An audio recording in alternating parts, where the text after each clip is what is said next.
नमस्कार, मैं professor Narendra Kumar Pandey, physics department, Lucknow university से। आज मैं वेव मोशन लेक्चर सीरीज का छठा लेक्चर के साथ में आपके सामने में आया हूं। और आज के लेक्चर का जो टॉपिक है वो है द सुपरपोजिशन प्रिंसिपल। वेव्स का ये बहुत ही इंपॉर्टेंट टॉपिक माना जाता है, सुपरपोजिशन प्रिंसिपल, क्योंकि अगर हम सुपरपोजिशन प्रिंसिपल को समझ लेते हैं तो हमारे लिए इंटरफेरेंस, बीट्स, स्टेशनरी वेव्स, इन सारी चीजों को समझना बहुत आसान हो जाता है। और सुपरपोजिशन प्रिंसिपल जो है ये बहुत ही बेसिक प्रिंसिपल है जो कि हम आज समझने की कोशिश करते हैं।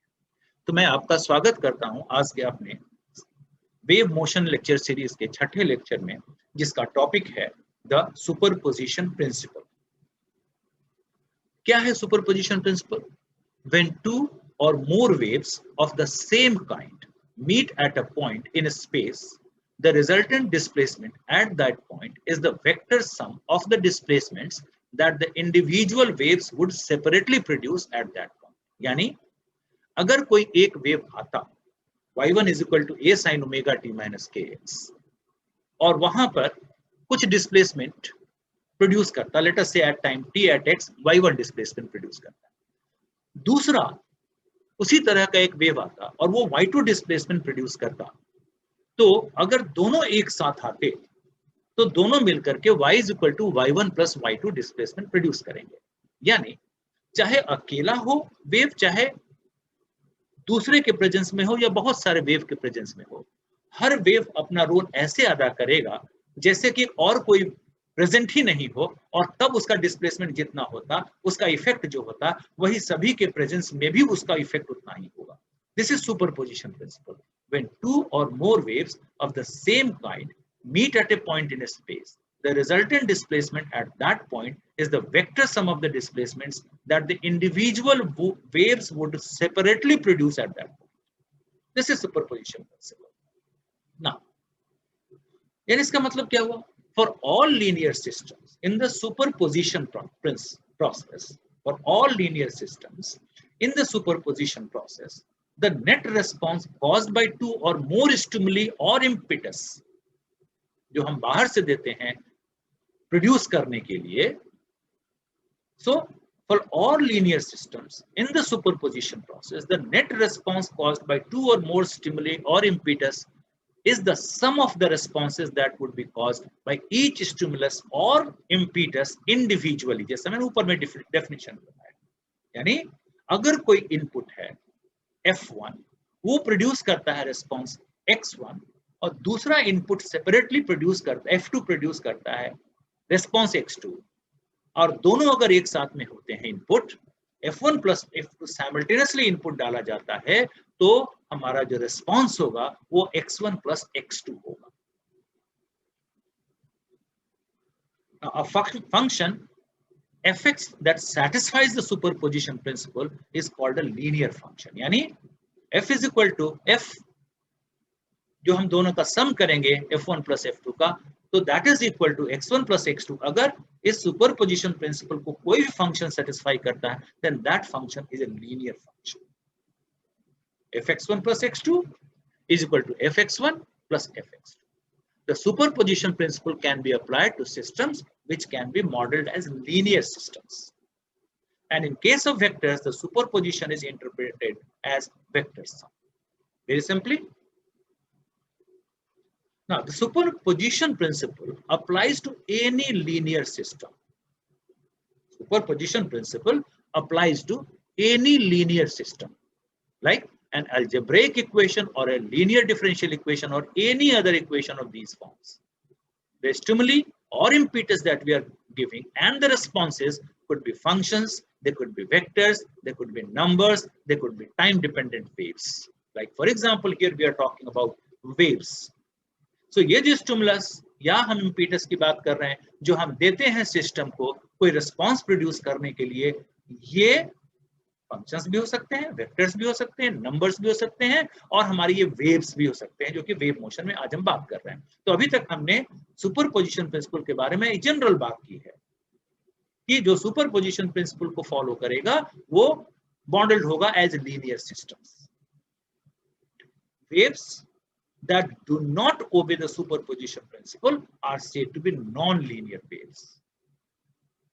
यानी जो वेव सुपरपोजिशन प्रिंसिपल को फॉलो करते हैं वो लीनियर वेव्स हैं, जो सुपरपोजिशन प्रिंसिपल को फॉलो नहीं करते हैं वो नॉन लीनियर वेव्स हैं. ना सुपरपोजिशन प्रिंसिपल को आप ऐसे भी सोच सकते हैं, एक करस्पॉन्डेंस के लिए आप समझ करके, जैसे हम कहते हैं law of independence of forces. क्या होता है law of independence of forces? भाई एक फोर्स आया F1, m मास है, उसने m मास पर एक्शन के बाद में F1 upon m is equal to a1 produce किया एक्सेलरेशन. दूसरा फोर्स आया F2, उसने m मास पर a2 is equal to f upon m2 acceleration produce किया. तीसरा फोर्स F3 आया, m mass same m mass पर उसने अकेला f अपॉन यानी F3 अपॉन m उसने प्रोड्यूस किया इज इक्वल टू a3. अब सोचिए कि ये सारे फोर्सेस एक साथ में आ रहे हैं F, तो F हम क्या लिखेंगे? F is equal to F1 plus F2 plus F3 is equal to A1 plus A2 plus A3 plus as many number of forces are there, so many number of accelerations. यानी ये force चाहे अकेला काम कर रहा हो उस मास पर, तब जो एक्सेलरेशन प्रोड्यूस करेगा इंडिविजुअली एग्जैक्टली उतना ही एक्सेलरेशन वो प्रोड्यूस करेगा जब सारे फोर्सेस एक्ट कर रहे हो, तब वो फोर्स इस समय भी उतना ही प्रोड्यूस करेगा एक्सेलरेशन जितना वो अकेला करता, और हर एक फोर्स ऐसे ही करेगा. और अंत में अगर फोर्सेस हमारे वेक्टर क्वांटिटीज हैं तो हम वेक्टर सम से नेट एक्सेलरेशन फाइंड आउट करेंगे. अगर हम सारे के सारे एक डायरेक्शन में लग रहे हैं तो सिंपल सम से भी सारे का हमारा नेट एक्सेलरेशन निकल जाएगा. That is the law of independence of forces, और यही law of independence of forces एक एग्जांपल है सुपरपोजिशन प्रिंसिपल का भी. When there are several forces acting on one object, each one will act as if it were the only one present. They don't affect each other. That is superposition principle. Now, another example of a superposition principle, let us say in this animation, we have this a pure rotation. You can see that a wheel is simply rotating. And another one is that it is a pure translation, that it is moving, that its center of mass is moving forward. You can see from here, once again, this wheel is rotating about its center of mass. This is a pure rotation case. And in the next case, we are saying that it's a pure translation case when the center of mass of this wheel is moving forward. And a result of superposition of pure rotation and translation can be seen as this one, that its center of mass is that moving forward as well as the wheel is rotating about the center of mass. So rolling motion is simply a superposition of rotation, pure rotation and pure translation. Now here you can see, this is the superposition of two waves. You can see two waves traveling in opposite direction across the same medium combined linearly. In this animation, both waves have the same wavelength and sum of amplitude results in a standing wave. One is moving to the right, the other is moving to the left. Both are similar waves, same waves moving in the two opposite directions along the same line, and we have the resultant as, you can say, standing or a stationary wave. So this is again an example of superposition principle, that at a point, at any point, you can suppose at any point, if y1 is the displacement produced by the first wave, if y2 is the displacement produced by second wave independently, then the two waves combined will produce a displacement of y is equal to y1 plus y2. And the resultant will be given by the sum of y1 and y2. So this is again an example of the superposition principle. Now, the superposition principle can be understood by considering the linear wave equation. We define a linear wave as a wave whose mathematical expression obeys the linear wave equation. For a transverse wave on a string with an elastic restoring force, the linear wave equation is given by this. For a transverse wave on a string with an elastic restoring force, the linear wave equation is this. Its derivation you can find in any ordinary book. Del 2y as a function of xt, del x square is equal to 1 by v square del 2yx as a function of xt del t square. So for a transverse wave on a string with an elastic restoring force, the linear wave equation is given by this formula. Any wave function y as a function of xt, like y is equal to a sine omega t minus kx also. Any wave function y is equal to xt is equal to y is equal to x minus plus vt, where the argument x minus plus vt function is linear. Then this is a solution of the linear wave equation. If this is linear, then this is a solution of this linear wave equation. And this wave equation has many solutions. So y1x2 and y2x2 are solutions to the linear wave equation. The sum of the two functions, that is y1 as a function of x2 and y2 as a function x2, then this too is also a solution of the linear wave equation. Mechanical waves that obey superposition normally restricted to waves with amplitude that are small with respect to their wavelength. Generally, mechanical waves that obey superposition principle are normally those waves which have amplitudes that are small with compared to their wavelengths. So this is the wave equation, and these are the solutions. y1x2 and y2x2 are the solutions of this. They are linear, and their combination is also a solution of the linear wave equation, and these are linear functions.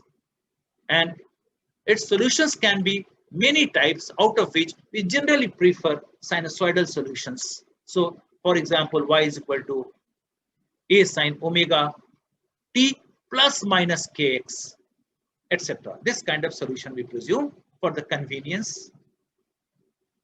When two linear waves in the same medium interfere, the height of the resulting wave is the sum of the heights of the individual waves that we have seen earlier, taken point by point. This plot shows two waves, red and blue, added together along the resulting wave, that is the black. You can see from here. So this is the height here 1, this is the height here 2, and this 3 is the height here, and 3 is equal to 1 plus 2. Taken at another point, this is the height in the negative 4, this is the height in the negative 5, so this is the height in the negative 6, so 6 is equal to 4 plus 5. So when two linear waves in the same medium interfere, the height of the resultant wave is the sum of the heights of the individual waves, taken point by point. This plot shows two waves, red and blue, added together along the resulting wave, that is the black one. These graphs represent the heights of the wave at each point. The waves may be any linear wave, including ripples on a pond, disturbance on a string, sound wave, or an electromagnetic wave. Mind it, these waves may be of any kind of wave, any kind of linear wave. And what, for examples, here we have ripples on a pond. They also behave like this. There are two waves are coming and acting on a single water particle, and the total displacement will be equal to the individual displacements. Disturbance on a string, sound wave, or electromagnetic, all of them will give the same effect. They are all linear waves and they have the same effect like what we have seen over here as a result of superposition. Superposition of non-identical waves exhibit both constructive and destructive interferences. Depending on where they meet, whether a positive displacement is meeting of one wave is meeting with the negative displacement of the other wave, so that will depend on that. So superposition of two waves with zero phase difference, you can see that the crest of the two are at the same point, trough of the two are at the same point in the two waves. And if you take the superposition of the two waves, you can see this is the resultant, that is the amplitude at each point will be added up and you will have the resultant coming like this. So this gives you the superposition of two waves with zero phase difference. Similarly, this is the superposition of two waves with having phase difference of pi. So the two crests are on opposite direction. You can see at every point they are pi out of phase, and that is why the resultant at every point will be zero. The sum of the displacements at every point will be zero, and this represents the resultant displacement of the two waves. So this is the superposition of two waves having phase difference of pi. Now you can see over here also, green wave traverses to the right while blue wave is traversing to the left. Green wave is going to the right, blue wave is coming to the left, and the net red wave amplitude at each point is the sum of the amplitude of the individual waves. You can see from here. That is an example of superposition principle. How they are adding up together, and at many points, if they meet in opposite phase, they will cancel also each other. At those points, the resultant will be 0. And when they meet in the same phase, they will add up their amplitudes to make the amplitude twice of them. So we have two identical waves moving in opposite directions. One given by, you can see, green wave is moving to the right, left, and blue wave is moving to the left, and red wave is the resultant of the two waves. That is an animated example of the superposition principle. Now, there are three examples of superpositions that we will be covering one after the other in the next few lectures. One is the interference. And interference, we will see that the two waves making superposition will have a constant phase difference altogether, and this will give you the redistribution of energy in space. Whereas you will have beats, and in beats you will have two waves superposing, having a difference in frequency, very small difference in frequency, and this will give you the distribution of energy not in a space but in time. That is, the intensity will be going from minimum to maximum in time. Whereas in interference, in a space, there will be distribution of energy from maximum to minimum. And in beats, we have distribution of energy from maximum to minimum in time. So we have interference in which the phase difference is constant, beats in which the phase difference will be changing with time. And then we have the stationary waves in which the two such waves moving in opposite directions, when they superimpose, then stationary waves are produced. So we will be discussing these three topics one after the other in next few classes. Thank you very much for your kind attention.